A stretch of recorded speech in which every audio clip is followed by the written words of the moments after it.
The siege of Kenilworth was a 6-month siege on the Kenilworth Castle and a battle of the Second Barons' War. The siege was a part of an English civil war fought from 1264 to 1267 by the forces of Simon de Montfort against the royalist forces led by Prince Edward. The siege was one of few castle attacks to take place during the war. Background: the forces of King Henry III had defeated the forces of Simon de Montfort at the Battle of Evesham in August 1265. De Montfort was killed during the engagement, and his son agreed to surrender that December at Northampton. De Montfort agreed to surrender Kenilworth, the refuge of the Baron loyalists, and letters were sent to the garrison at Kenilworth inviting their surrender. However, the forces at Kenilworth rejected these terms, first in December 1265, and again in March 1266.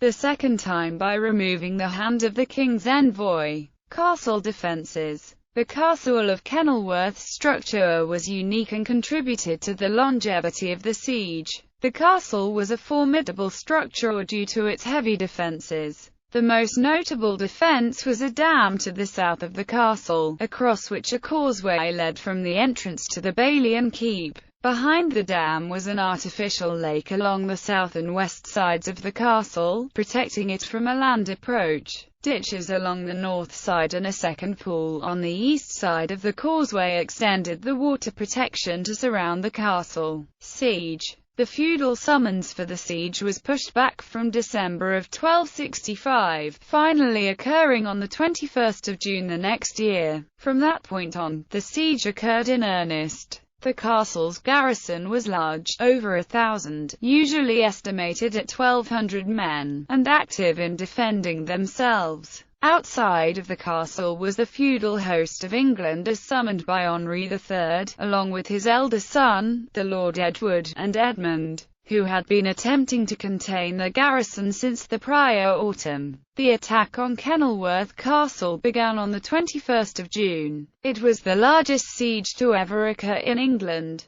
The royal forces tried all manners of devices. Numerous stone-throwing devices, presumably trebuchets, were brought to the siege, as well as turretlignes, or wooden towers. An ursus, or bear, was built, with separate compartments for archers. Barges were sent from Chester to attempt an attack via the lake. This did not work. Time, however, was the only weapon left at their disposal, and the patient waiting finally paid off, with the garrison running out of food and suffering from disease. They finally surrendered on the 13th of December 1266, and accepted the terms of the Dictum of Kenilworth.